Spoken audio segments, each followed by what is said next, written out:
Lucas 7, versículo 11. Lucas 7, versículo 11. Eu vou ler apenas 6 versículos. Eu vou pregar no prego 40 minutos. E eu vou orar por divinas revelações. Eu vou orar para que Deus revele as coisas ocultas e as coisas escondidas. Se Deus me der uma palavra para a sua vida, eu vou te entregar. Você pode ter certeza que eu não vou reter. Lucas capítulo 7, versículo 11. Fecha os teus olhos rapidamente. Pai, em nome de Jesus, que as mentes, os ouvidos e os corações estejam bem atentos e abertos. Cai por terra agora toda distração, todo empecilho, todo embaraço. Que a palavra que vai ser anunciada possa chegar aonde ela precisa chegar, caindo como uma boa semente em uma boa terra, para que no tempo certo dê fruto e dê muito fruto, 30, 60, 100 vezes mais, Pai. Espírito Santo, repreende todos os demônios, todas as legiões de demônios, todo demônio enviado para envergonhar essa noite, para trazer divisão, contenda, tudo que o inimigo tenta fazer para roubar nossa paz, nossa alegria, nossa convicção, nossa fé. Dá um basta nessa situação, Jesus. Se manifeste em favor do teu povo. Se manifeste mais uma vez com os teus sinais e com as tuas maravilhas. Se manifeste, ó Deus, com o seu poder e com a sua glória. Que saiam daqui sabendo que o Senhor é Deus e não há outro além de ti. Quebrando o coração que está duro. Acalma o coração que está agitado. Põe em liberdade o coração e a mente que está cativa. Prospera o que está com a mente na escassez, na escravidão. Espírito Santo, meu amigo, Espírito Santo, eu te convido para uma bela noite, para que o Senhor se faça presente. Não se faça presente somente, mas se manifeste com a tua presença. Sim, Pai, nos dá mais uma vez o privilégio de sentir, ouvir, perceber a sua presença. Que seja uma noite apoteótica para a tua glória. Que seja uma noite marcante para Belo Horizonte. Que seja um culto daqueles, ó Pai, que quando esse irmão sair, ele nunca mais vai esquecer do que aconteceu nessa noite, ó Pai. Eu creio nisso, Jesus, que até o final dessa reunião, alguma coisa entre nós o Senhor há de fazer. Amém. Em dias subsequentes, acende um pouquinho de luz para mim, perto assim da multidão, só um pouquinho, isso, pronto, desse jeitinho ficou ótimo. Em dia subsequente, dirigia-se Jesus à cidade chamada Naim. Iam com com ele, os seus discípulos e uma numerosa multidão. Como se aproximasse da porta da cidade, eis que saía o enterro do filho único de uma viúva. E uma grande multidão da cidade ia com ela. Vendo-a, o Senhor se compadeceu dela e lhe disse: não chores. Chegou-se, tocou o esquife e, parando os que o conduziam, disse: jovem, eu te ordeno, levanta-te. Eu vou ler o versículo 14, porque aqui tem 3 revelações. Chegando-se, tocou no esquife e, parando, preste atenção, os que conduziam o morto.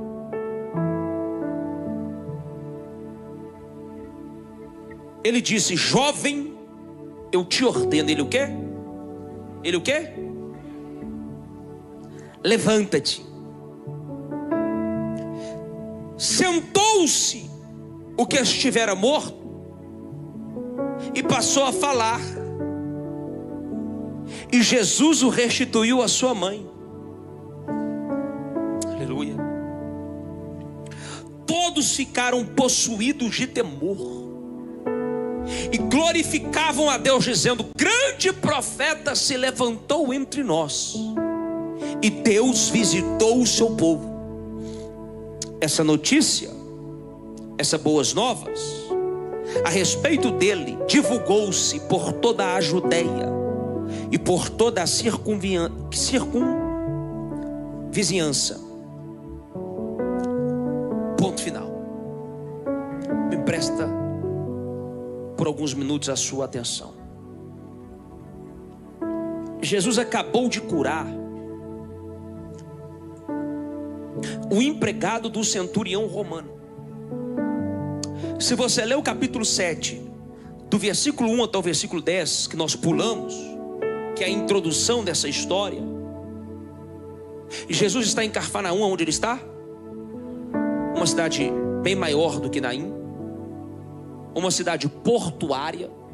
Você pode estar comigo em Cafarnaum de 2026, diga amém?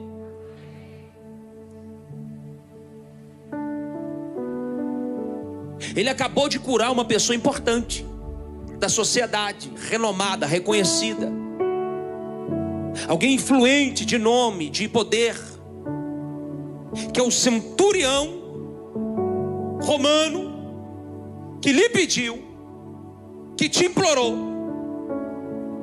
E o engraçado é que o centurião romano possivelmente não era judeu, possivelmente não confessava Yahvé como seu Deus.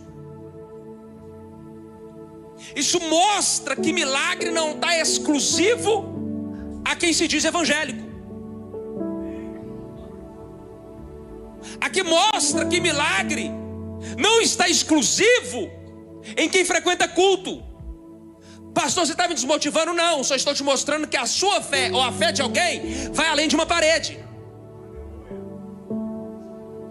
Que a fé verdadeira, a fé genuína, ela pode até realizar no culto, porque aqui é um ambiente de fé, há uma concentração de fé. E ter fé quando todo mundo aqui ao seu redor tem fé, fica um pouco mais fácil. Mas esse centurião, ele teve que ter fé numa diversidade muito grande, porque não existia ali um movimento de igreja.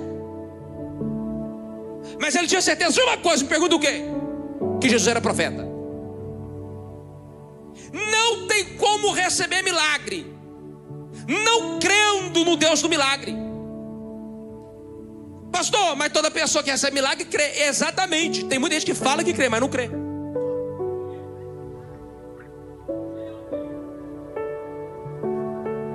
O médico dá uma notícia e começa a chorar. Pastor, mas é a humanidade da pessoa, até aí tudo bem. Agora o que ela faz depois do choro determina se ela vai receber ou não um milagre.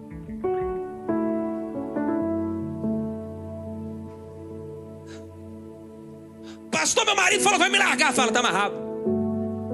Eu não sei se teve mulher que amarrou, mas fala, tá amarrado. É, varão da risada. Presta atenção. A notícia que está no coração do teu marido é uma, mas pela fé você pode reverter isso. Pastor, não tem livre-arbítrio? Fala assim, depende. Depois que casou, não.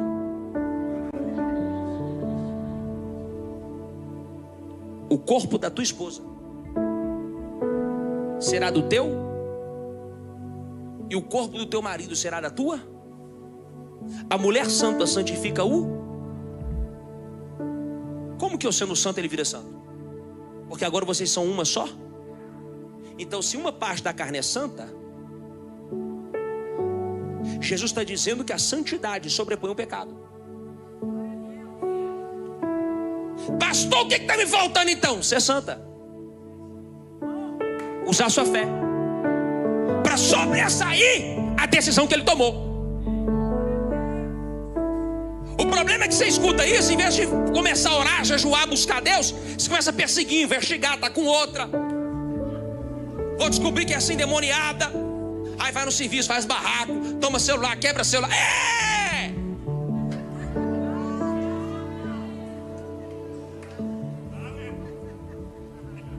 Isso não é ter fé. Não estou te condenando se você fez, porque eu te entendo, mas não justifica.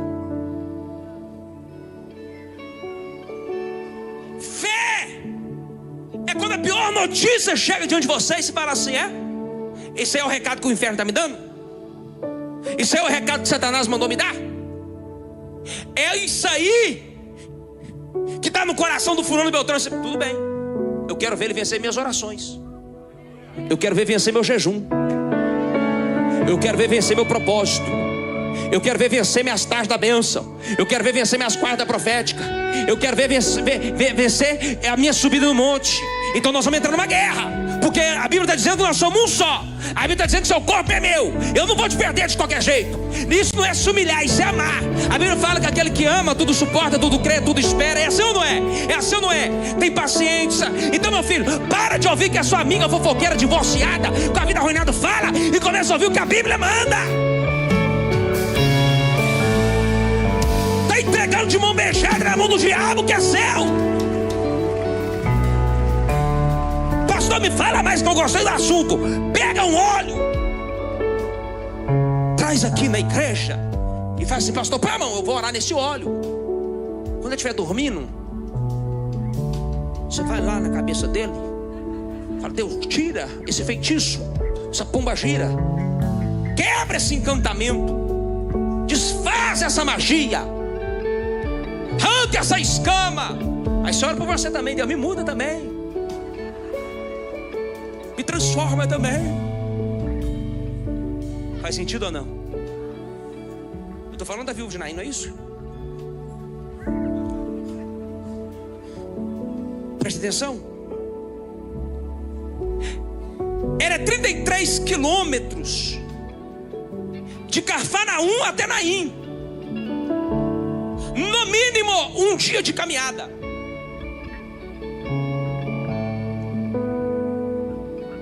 Jesus acabou de fazer um milagre. Ele curou o servo do centurião. Eu não sei se o centurião somente amava o seu servo, ou se estava preocupado que ia perder um bom funcionário, uma pessoa maravilhosa da equipe.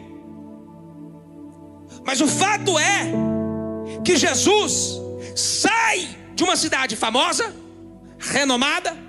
Ele acaba de fazer um milagre na vida de uma pessoa famosa, renomada, desaparece no mapa e reaparece numa cidade pequena, que chegou a ter no máximo 35 casas, 180 famílias. Tem alguém? 180 pessoas, perdão. Hoje tem 1.500 pessoas em Naim. Mas naquela época, estima-se os estudiosos que ela tinha 150 a 180 pessoas moradoras nessa cidade. Cidade que o autor que foi generoso. Era uma vila, era um povoado. É isso que me fascina no Evangelho do Cristo. É isso que a igreja precisa entender. Que para nós que somos homens, classe social importa. Para nós que somos homens, talvez se você tiver o coração perverso e cheio de preconceito, a etnia racial faz influência na sua mente e nas suas decisões. Mas o que fascina em Jesus é que para Jesus não importa se é branco ou se é negro, se é rico ou se é pobre. Vou falar, se é de Bolsonaro ou de Lula. Agora eu quero ver se é da glória. Que até aí estava tudo bem, aceitável. Para Jesus não importa se você é batista, presbiteriano, da Assembleia, da Boa Nova. Essas coisas são humanas.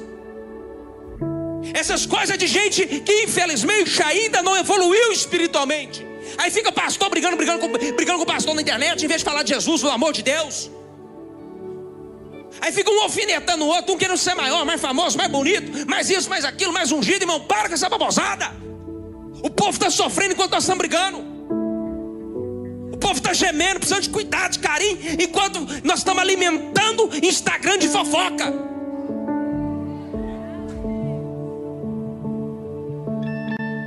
Quem está comigo, diga amém.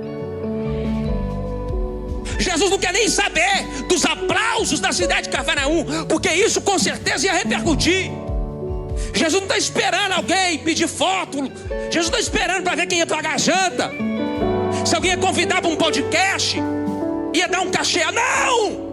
Ele para tudo em Cafarnaum, desaparece, e no outro dia já aparece lá em Naim. Primeira coisa, Para de pensar que Jesus só está no lugar dos famosos. Para de pensar que Deus só ouve fulano e beltrano. Para de pensar que Deus só está na igreja do ciclano. Para de pensar que Deus só visita a cidade tal ou a cidade colar. Não, o mesmo Deus de Cafarnaum do centurião é o mesmo Deus da viúva de Naim. Será que já tem alguém para dar glória? Será que já tem alguém para dar glória? O mesmo Deus do rico é o Deus do pobre. O mesmo Deus que fez na vida do fulano pode fazer na sua vida.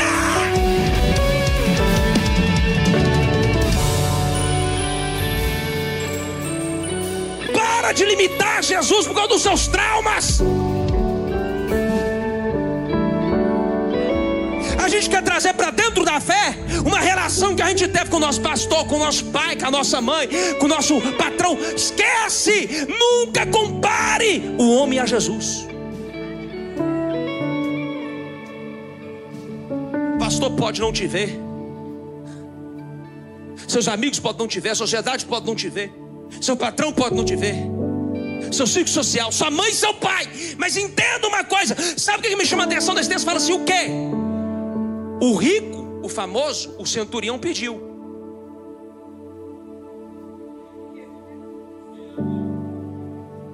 Eu não vi no texto da viúva falando nada.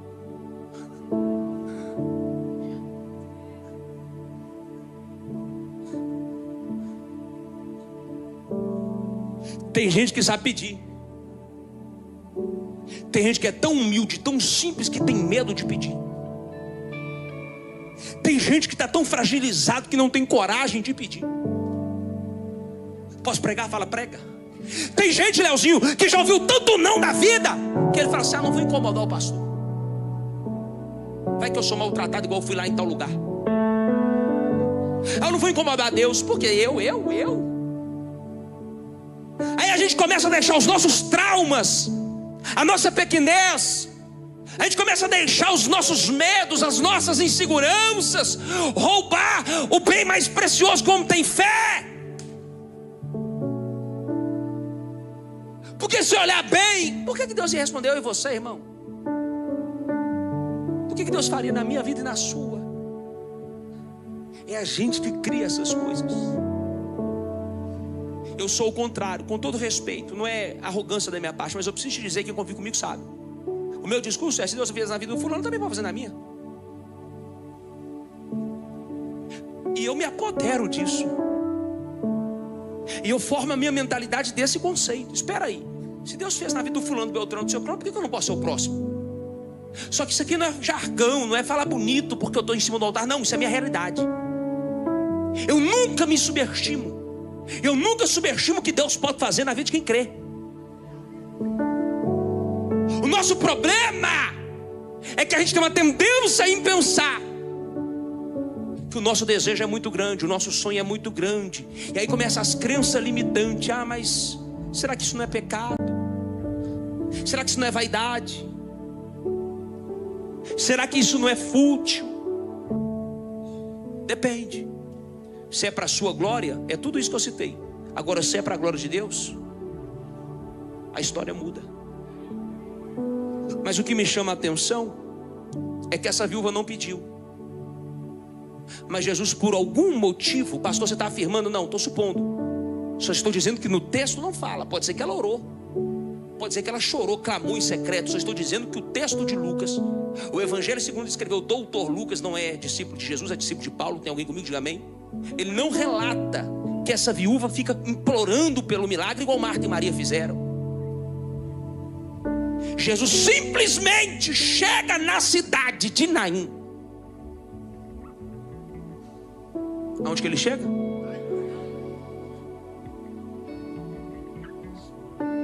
Quando ele chega, não pode ser coincidência. Quando ele chega, não pode ser obra do acaso. Fora da cidade era o cemitério. Não se enterra ninguém dentro de cidade em Israel. Você subindo comigo a Jerusalém, diga amém. Nós vamos subir num lugar que chama o Monte das Oliveiras, aonde Jesus avistou a cidade santa, aonde ele foi elevado aos céus. No pé do Monte das Oliveiras tem um cemitério. Mas ali não é a cidade de Jerusalém, ali é o Monte das Oliveiras. E aí você vai ver lá do outro lado do vale um muro e algumas portas. Lá é a cidade de Jerusalém. Então eu vi na prática o que é um cemitério fora da cidade. Jesus, vamos assim parafrasear, se ele sai do limite da porta para fora, o que nós estamos entendendo? Estava pronto para ser enterrado. Saiu da cidade, já está morto. O próximo passo é o quê? O próximo passo é o quê? Mas o engraçado é que Jesus chega, e quando ele chega, eles estão exatamente no marco da porta. É como Jesus dissesse assim: não deu o próximo passo. É como se Jesus estivesse assim: não vai acontecer a segunda etapa do processo. Tem alguém aí? Porque tem muita gente pensando: morreu, ali não levanta mais, ali já era, ali acabou, reputação está manchada, está devendo, o casamento acabou, o filho está com problema na droga, foi traído. Tem muita gente pensando que você já era, e tem uma multidão acompanhando o cortejo. Pastor, o que você está querendo me dizer? Tem muita gente, querido, que infelizmente só está esperando a sua queda para ver você sendo enterrado.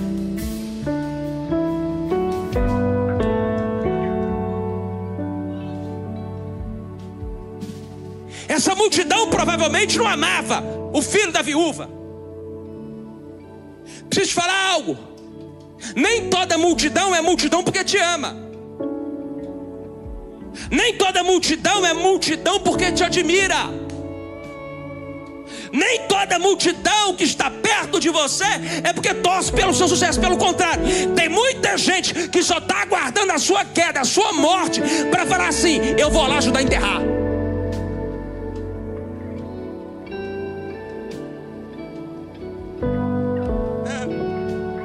Uma multidão.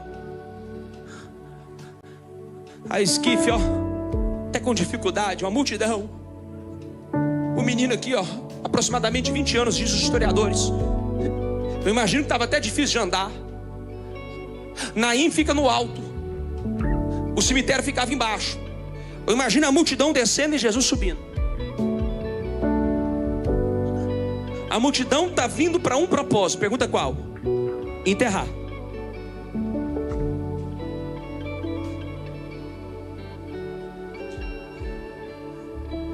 Jesus também está vindo, só que um está vindo na direção, Jesus está vindo em outra. Pastor, me explica. Explico. Jesus está sempre na contramão daquilo que a multidão quer. Você quer aplaudir Jesus?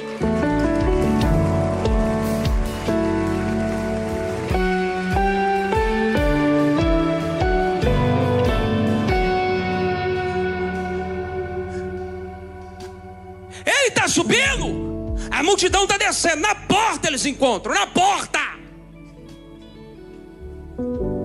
Olha o que eu acho engraçado. A Bíblia diz que Jesus olha para a multidão, olha para todo mundo, e de repente ele vê a viúva chorando. Esse avistou Jesus e teve compaixão, no grego, quando você estuda a palavra avistou no grego, que aqui foi usada, significa viu ela de forma espiritual. No grego é airos, que significa viu ela por dentro, viu ela com a mente. Tem alguém aí? No meio de uma multidão, Jesus sabe olhar no olho de quem precisa. Pastor, fala mais. Fala, Pedro tinha acabado de trair Jesus e negar Jesus, sim ou não? Sim ou não? Pedro está desolado, Pedro está acabado. Só que Jesus tinha acabado de perder um discípulo que tinha se matado. Vocês estão aí ou não? Porque também tinha lhe traído. Só que com Pedro foi diferente. O texto vai dizer que Jesus passando cruzou o olhar com o de Pedro. Pedro tinha acabado de negar, mas Jesus fez uma coisa. Pergunta o quê? Cruzou o olhar. Pastor Pedro, por que você acha que Pedro não teve o mesmo fim de Judas? É óbvio que a gente pode colocar aqui 1000 motivos, mas para mim, Essa cruzada de olhar curou Pedro. Me explica, pastor. Você conhece o olhar do seu pastor? Você conhece o olhar do seu marido? Você conhece o olhar do seu cachorro? Sim ou não? Sim ou não? Você conhece o olhar do seu filho? Jesus, quando passa, ele não olha com condenação. Para Pedro, ele olha com misericórdia. Pastor, de onde você tirou isso? Porque Pedro, quando vai pescar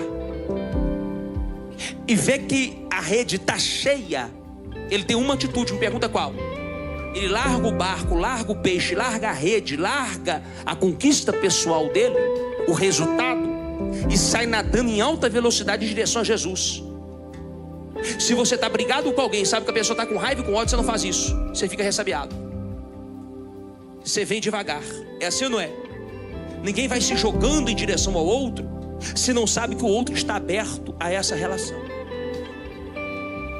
Então esse desespero de Pedro para encontrar Jesus lá na beira da praia, para mim simboliza que dentro de Pedro, Pedro já sabia: ele não vai me condenar. Pastor Pedro, o que você está querendo me dizer? O olhar de Jesus está sobre você. Eu daria um glória novamente. O olhar de Jesus está sobre você. E talvez o olhar de Jesus está cruzando o seu hoje, está dizendo assim: meu filho, eu não te julgo mais não. Eu não te condeno. Quem te condenou foi seu pai. Quem te condenou foi o juiz. Quem te condenou foi a internet, os haters, os juízes de plantão. Quem te condenou foi seu namorado, sua namorada, que te julgou, que te apontou, que te diminuiu. Eu não! Deus está dizendo para alguém: perdoa o seu passado. Às vezes a gente não está se perdoando por aquilo que Deus já lançou no mar do esquecimento. Tem coisa que a gente está lembrando que Deus fez questão de não lembrar. Você fica tocando em assunto que Deus fala assim: não vamos falar disso não, vamos mudar a fita. Você está preso num erro que você cometeu, sendo que Jesus está dizendo assim: muda a fita. Já era isso aí, já foi, já está resolvido. Ele para o velório, ele para o quê? Ele para o quê? Para! E aqui que eu começo a pregar. Posso ser profeta? Posso ser profeta? Tem uma multidão conduzindo você para a morte e para um sepultamento. Tem um tanto de gente só aguardando a hora que vão fechar a tampa do seu caixão. Tem muita gente só aguardando a hora que você vai anunciar a falência, anunciar o divórcio, anunciar que não aguenta mais, que desistiu. Tem uma multidão te pressionando e te conduzindo. De repente Jesus chega na porta, no mar, e fala: para! Posso profetizar algo? Levanta a sua mão direita. Você pode levantar a sua mão esquerda? Eu vim nessa noite todinha só para profetizar algo. Jesus mandou eu vir aqui hoje para dizer: Ele está encerrando e parando os teus inimigos. Ele está encerrando e parando os que estão aguardando o seu velório. Ele está encerrando e parando o seu luto. Ele está encerrando e parando a tragédia. Ele está encerrando e parando, dizendo: chega, parou hoje, acabou hoje. Vocês estavam indo para um destino, vocês estavam indo para um caminho, vocês estavam indo para a morte, para o precipício. Mas a graça de Deus, o amor de Deus, a misericórdia de Deus saiu lá de Cafarnaum, atravessou quilômetros na madrugada toda, só para dizer: eu cheguei. E aonde eu chego, o velório acaba, a morte vai embora. Será que já tem alguém para receber? Será que já tem alguém para dar glória? Será que já tem alguém que pode celebrar essa palavra? E eu farei o que for preciso para te ver, pois não posso deixar que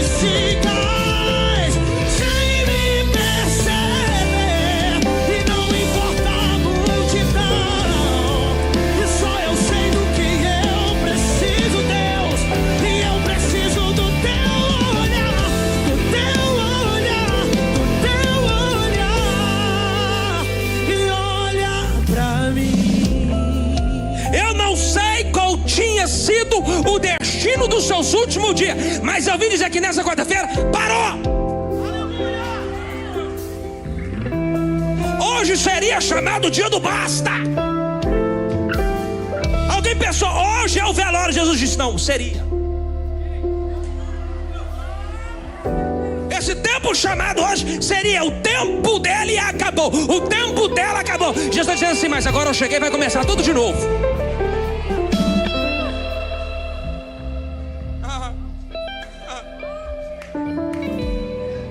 A multidão não vai entender nada. A multidão não vai entender nada. Jesus chega. Eu até agora não vi a viúva pedindo. Fala assim, o que é que tem? Tem coisa que não precisa pedir. Um bom entendedor, uma meia olhada basta. Eu estou falando de uma viúva, estou falando do quê? Entenda o cenário. Entenda o cenário. Pelo amor de Deus, entenda o cenário. Ela já tinha um luto na vida.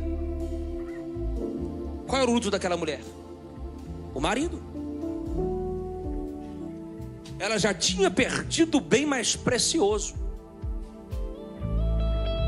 O marido não era sinônimo só de provisão, era de segurança, de proteção, de uma família sólida, equilibrada, estruturada. O homem dentro da casa não simbolizava só provisão financeira. Quem pensa assim é miserável. Quem pensa assim é limitado. Me desculpe falar assim rasgado, mas é o meu jeito.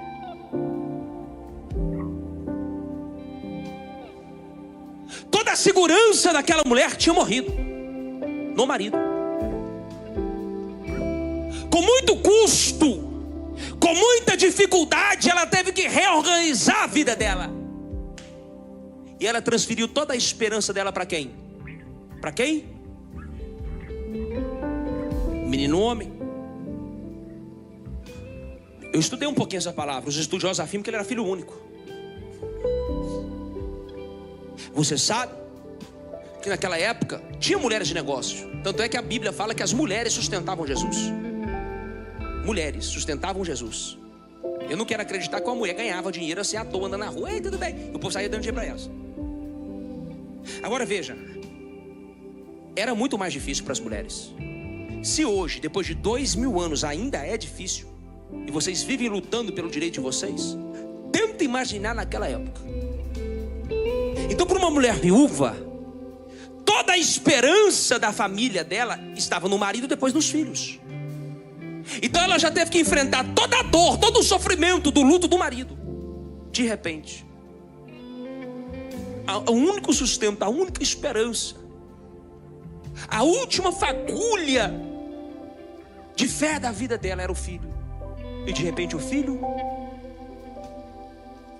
talvez você perdeu algo muito valioso. E aí quando você pensou que não podia piorar, piorou. Né, irmã?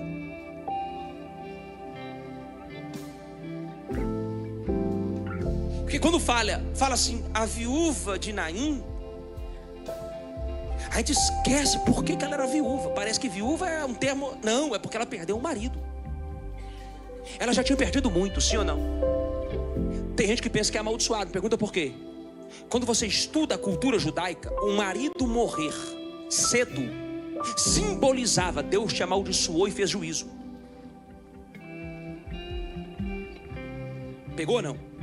Então para a sociedade, para que povo fofoqueiro de Naim, lá no Instagram do Naim, a fofoca era, o comentário era, ela merece. Isso aí é juízo de Deus na vida dela, tá vendo? Levou o marido jovem e agora levou o filho. Deus está castigando essa mulher. A religião ama ver uma situação dando errada na sua vida e julgar que Deus está te amaldiçoando. Os religiosos atrelam dificuldade à maldição. Então Jó era amaldiçoado? Paulo era amaldiçoado? Eu posso continuar? Fala assim, fala. Então Jesus era amaldiçoado. Porque olha o fim dele. O fim dele foi trágico. Se você olhar com o olhar humano e não olhar com o olhar espiritual, o fim de Jesus foi trágico. Morreu numa cruz pendurado. todo ensanguentado e apanhou até morrer. Tem alguém aí ou não? E morreu como bandido. Morreu acusado de crime. Por mais que a gente sabe que é mentira e foi fake news, ele foi acusado de crime. Vocês estão pegando ou não? Sim ou não? Então entenda! A situação não é tão simples quanto parece nesses 7 versículos que a gente leu. Tem todo um contexto que vai tirar Jesus lá de Cafarnaum e levar ele num vilarejozinho pequenininho lá em Naim. Jesus está dizendo assim: eu vim quebrar essas crenças mentirosas da religião.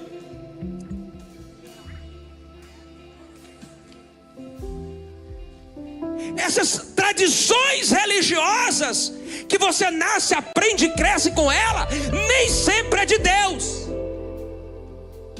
O que mata o religioso é aparecer um pastor tatuado, doido, maluco, que tem coragem de falar umas verdades, que metade do povo fala assim: esse cara não é de Deus não, esse cara não tem nada do Espírito Santo não, esse cara é falso profeta, é herege.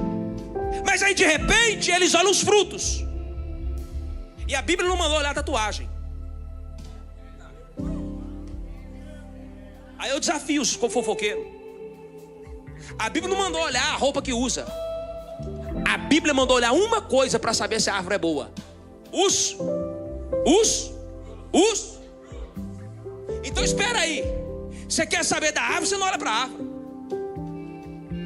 Tem que olhar para aquilo que ela gera. Tem alguém aí?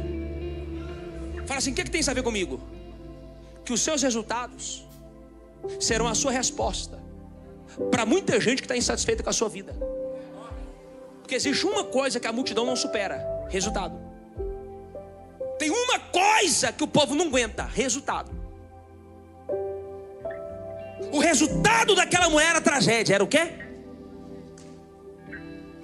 Dor. Até aquele dia. Até aquela quarta-feira. Vou falar de novo. Existe um dia do basta. Se fosse você, anotava no seu bloco de nota. Hoje é que dia do mês? Dia 5 de fevereiro de 2025. Dia 5/2 de 2025. Eu anotaria assim no bloco de nota: hoje é o dia do basta. Hoje é o dia que Deus encerra um ciclo de enterro atrás de enterro, velório atrás de velório. Pastor, me explica mais. Derrota atrás de derrota, prejuízo atrás de prejuízo, traição atrás de traição, fofoca atrás de fofoca. Eu vim pregar para alguém que não aguenta mais esse ciclo repetitivo de perder coisas valiosas, de ver as coisas dando certo, de custar se reorganizar, de custar colocar as coisas em ordem, e de repente vai lá e entra no mesmo ciclo e volta tudo de novo e acontece tudo de novo. O problema daquela viúva é que quando perdeu o marido, ela ainda tinha esperança aonde? No filho. O problema é que agora ela também perde o filho. Mas ainda bem que tinha uma pessoa na terra que ela olhou para ela, ele olhou para ela e disse: minha filha, a sua última esperança não é seu filho nem seu marido. A sua última esperança, ela tem nome, a saber, é Jesus Cristo. E todo aquele que coloca o seu olhar em Jesus não vai se decepcionar, não vai conhecer vergonha, não vai conhecer humilhação. O ciclo vai ser encerrado, vai voltar para casa com o resultado do milagre. Quem pode dar glória? Quem pode dar glória? Quem pode dar glória? A resposta é que eu vivo de milagres. Dessa vez vai ser mais um milagre. Eu não sei como Deus irá fazer, mas eu sei, vai ser perfeito, como tudo que Ele. Fecha os seus olhos, ministra essa música completa para mim, Léo. Eu senti a presença de Deus. Fecha os seus olhos. E não há lugar,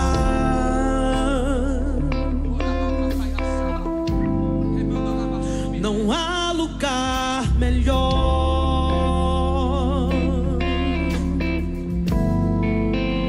que o lugar que eu sinto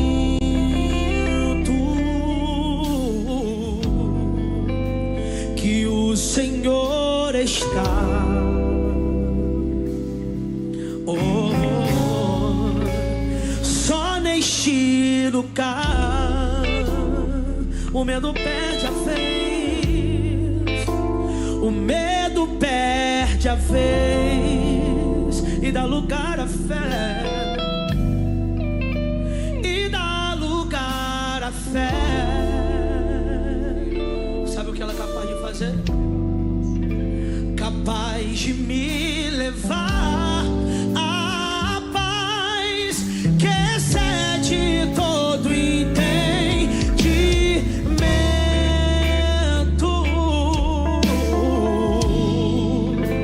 Quem vê de fora não entende como é questão de fé. Como eles conseguiram. E nas suas mãos aos céus e profetiza isso na presença dele. E a resposta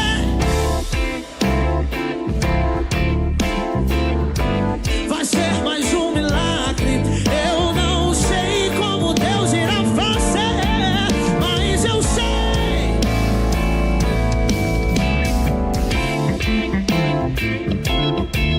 E como tudo que ele faz, como tudo que ele faz, como tudo que ele faz, profetiza essa noite com fé pra ele, vai. E a resposta é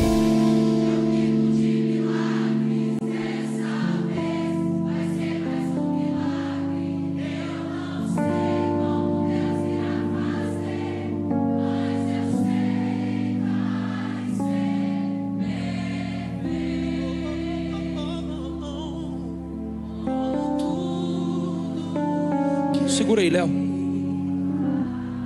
dá sua mão, minha irmã. Vou te falar só algo da parte de Deus. Chega de calúnia contra você. Eu via palavras que vinham contra o teu coração. Eu vi um sentimento de angústia. O diabo tentou plantar medo dentro da tua mente. Rebal e a sévia, remanto cataiaçá, rebadará cataiaçube remenia. Mas o pai mandou dizer assim: diga para minha filha, repro e atacaiaçá, que eu estou entrando na frente dela hoje. Eu estou entrando com ela numa peleja, porque tu sofreu muito nos últimos anos. Deus me disse assim: reze a decaia subráfia, que a pior coisa que tem é lutar por um relacionamento que só um está lutando e o outro só quer desistir. O outro não leva nada a sério, o outro não quer nada com Jesus, o outro não quer nada com a dureza, só maltrata, só foge, só esconde. Mas Deus diz: diga para minha serva. Não chamou de qualquer coisa, chamou de serva. Eu tenho contemplado os dias dela na face da terra, e eu estou trazendo um tempo de restauração na mente e no coração. Mas eu estou encerrando o ciclo de ter que lutar e mendigar por atenção. Ter que lutar, mendigar por atenção. Deus está tocando no coração de um rapaz, reprata cutaiamanto cataiaçaia, e está dizendo assim: vai voltar para pedir perdão, vai voltar para pedir desculpa por toda a maldade, toda a perseguição e tudo que plantou no teu coração. Agora olha que coisa mais engraçada. Na sua mão direita eu vi um currículo. Estende a mão para cá, igreja, que tem um mistério muito forte aqui. Na tua mão direita eu vi um currículo. Eu vi assim que no currículo faltava muita formação. Eu vi que no currículo faltava muitas questões. E eu jamais poderia, pastor, entrar numa vaga, porque eu não tenho assim, pastor, algumas coisas que a empresa exige. Mas se Deus é na minha boca, minha filha, o anjo do Senhor pegou esse currículo, Récia Tacaia, Rebuque de Cantora Prácia, e visitou uma mulher por nome de Jaqueline com esse. Essa vai ser a notícia nos próximos dias. Deus está te promovendo para algo novo. Deus está abrindo uma porta nova, e tu vai entender que o tempo de ser reconhecida, o tempo de ser honrada, o tempo de viver a promessa, o tempo de trabalhar pouco trabalhar muito para ganhar pouco, está acabando agora. Me dá sua mão direita aqui, filho. Pai, eu estou selando essa palavra. Eu estou declarando que ela não vai depender mais do currículo dela. Ela não vai depender da formação. Ela não vai depender da graduação. ela vai depender somente de uma coisa: da sua graça e do talento que ela carrega. Te prepara, que o tempo de andar para lá e para cá com tanta sacola na mão, e às vezes com dificuldade para andar, às vezes sem ter um automóvel que possa te levar com dignidade, Deus está dizendo para mim: diga para minha filha, eu estou cuidando da casa dela hoje, e eu vou honrar, eu vou honrar, e eu vou honrar. Será que alguém pode dar um aplauso a Jesus?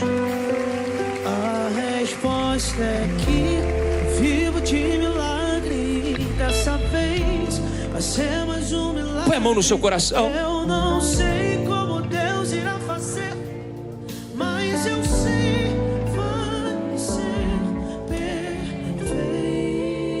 Vai ser perfeito. Como tu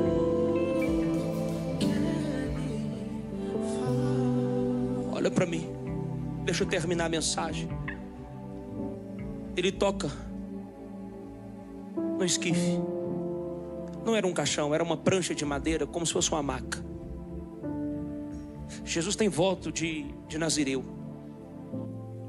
O nazireu não toca em morto. Ele toca assim, num pedaço de madeira. Toca onde? Um pedaço de quê?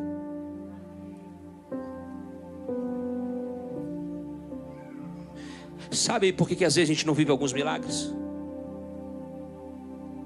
Porque a gente quer que Jesus toque em algumas coisas que Ele não pode tocar, e que Ele não quer tocar.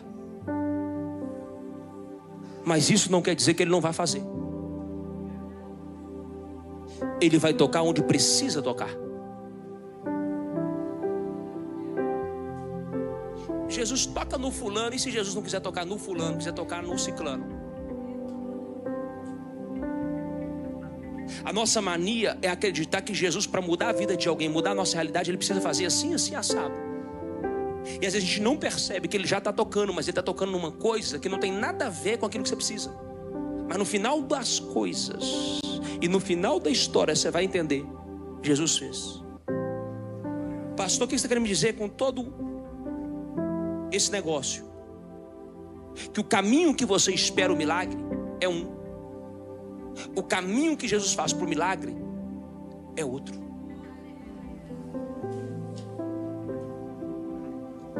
Ele toca assim no estife, e Ele dá uma ordem. Ele dá o quê? Ele pediu? Ele pediu? Manda quem pode? Pois é. Ele deu uma ordem: menino, levanta!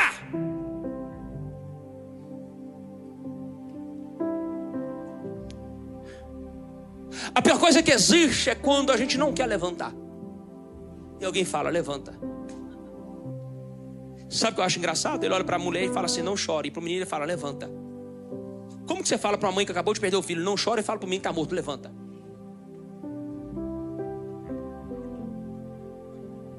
Pastor, por que às vezes eu não estou vivendo algumas coisas?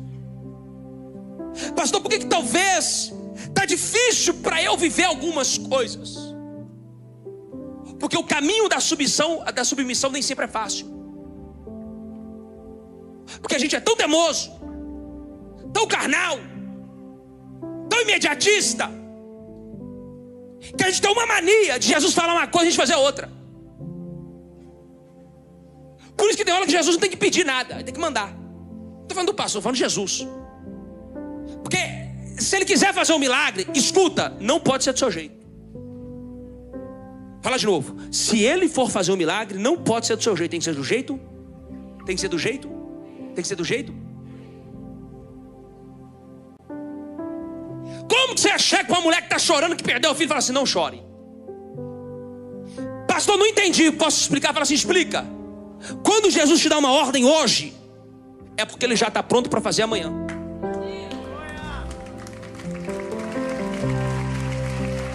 Não tema. Como não temer? Estou dizendo, rapaz, não tema. Eu estou falando para você, pastor Jefferson. Esse atacaia saia, remando o cataiaçá. Por que você pensou que vai dar errado de novo? Por que você pensou que vai ter velório de novo? Por que você pensou que não ia dar certo de novo? Por que você está deixando o medo mais uma vez assolar sua mente e o seu coração inseguro daquilo que eu já te disse? Eu disse vou fazer, eu não sou homem para que minta, e nem filho do homem para que se arrependa. Eu prometi, eu vou fazer. Está chegando o seu tempo, está chegando a sua hora. Assim diz a boca de Deus. Será que já tem alguém para adorar? Será que já tem alguém para adorar? E enxugue as lágrimas, estão nos corações, e tu és a resposta, Jesus. E enxugue as lágrimas, estão nos corações, e tu és a resposta, Jesus. O meu Deus é Deus de milagres, caminho no deserto. Diga o que Ele é. Esse é quem tu és. Deus atravessou o oceano. Deus atravessou o oceano. E eu vi Deus visitando Portugal em teu favor. Pastor, o que você está querendo me dizer? Eu não sei como vai ser. Eu não sei o que Deus vai fazer. Mas tão certo como vive Deus, eu vi alguém que vinha de lá para cá, e eu via você indo daqui para lá. Eu vou falar de novo. Eu vi alguém vindo de lá para cá. Essa pessoa saía do continente europeu e vinha para o Brasil. Mas o engraçado é que ela falava assim: por que você não arruma suas malas, tira seu passaporte? Porque eu vou te levar para o outro continente e vou fazer algo contigo naquela terra. O pai me disse que os seus sonhos de 20 anos atrás não estão engavetados. Deus disse para mim: diga para minha filha que eu vou fazer algo sobrenatural na família dela, na casa dela. Eu estou abrindo a porta, Revasub, Reminia, tu caia saia. Deus disse: deixa ir, deixa voar, deixa acontecer. Sou eu que estou na causa, sou eu que estou nessa história. Eu estou tirando o medo, a ansiedade, a insegurança. Não vai acontecer nada de ruim. Eu estou trazendo a provisão. Eu estou entregando 3 meses de aluguel na mão de alguém hoje. Será que tem alguém para adorar? Será que tem alguém para adorar? Será que tem alguém para adorar? Ela está entendendo tudo, meu filho. Ela já caiu na presença de Deus. É a presença. Volte a sonhar, se por um tempo a dor te fez parar. Volte a sonhar, Deus ainda realiza sonhos. Volte a sonhar, e Deus ainda realiza sonhos.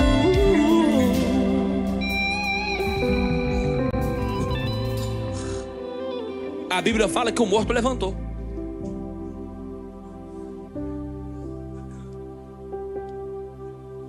Quem diz que não tem jeito? Existe um ditado que diz assim: só não tem jeito para a morte. Cristão não pode dizer isso. Em Jesus até para a morte tem jeito.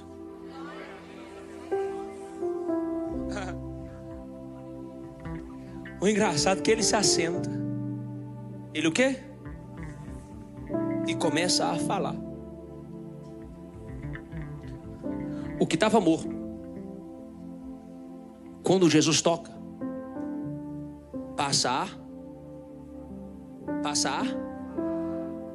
Pastor, me explica, explico. O testemunho vai ser tão forte.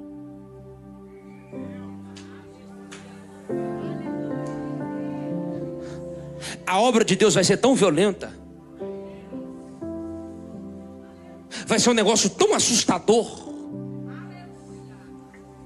vai ser algo tão tremendo da parte do Eterno, que esse milagre que está para acontecer por esses dias na sua família, na sua casa, nos seus negócios, vai falar mais do que você imagina. Ontem o rapaz me mandou uma mensagem assim: pastor, eu trabalho com tantos rapazes aqui, eles se levantaram contra o senhor, eu levantei em sua defesa. Eu amo o senhor mudou minha vida. Eu falei: senhor, meu filho, não fica brigando por causa do meu nome não, senhor. Esse povo às vezes está certo.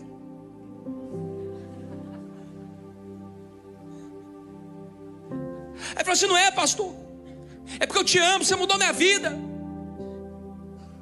Falou assim: você podia gravar um vídeo, porque se o senhor gravar um vídeo, eu acho que eles ouvindo a voz do senhor e vendo o coração que o senhor tem, pode ser que eles mudem a opinião.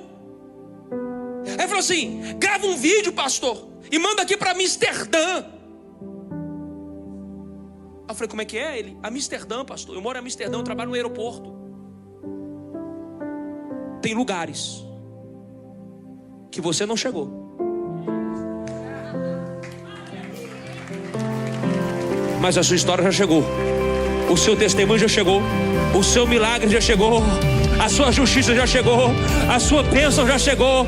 Eu estou pregando para alguém que você não está entendendo o tanto que esse milagre vai falar, o tanto que a sua história vai falar, o tanto que o seu testemunho vai falar. Não é por acaso que Jesus veio ao seu encontro, não é por acaso que Ele te trouxe na guarda profética, não é por acaso que essa voz está te convidando para a presença, é porque você está prestes a viver um dos maiores milagres da sua vida.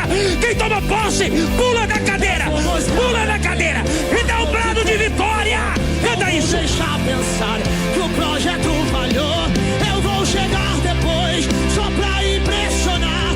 Eu tô montando um contexto porque eu quero invadir.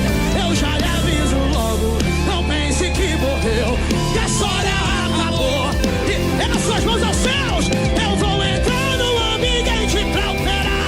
Com os olhos a fé passei a enxergar que ainda tem vida aí. E as evidências gritam que é pra desistir, mas eu estou dizendo, ainda existe vida aí, que ainda tem vida aí. O tempo não limita o que eu vou fazer, eu lhe garanto e afirmo pra você. É nas suas mãos aos céus que eu quero profetizar sobre a tua vida. Escute, meu irmão, minha irmã, escute. Quando passares pelas águas, eu estarei contigo. Diga, quando passares pelo fogo, ele não te quer. Sabe por quê? E pois eu estou com.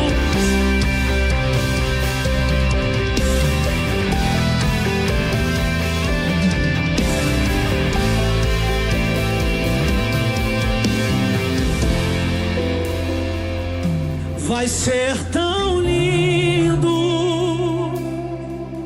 quando Deus cumprir o que te prometeu. Vai ser tão lindo quando os seus sonhos sair do papel. Você passou por coisas que ninguém passou, mas vai conquistar. Isso é profético para alguém aqui essa noite, escute. Vai ser tão lindo. Profetiza para alguém. Quando Deus cumprir o que te prometeu.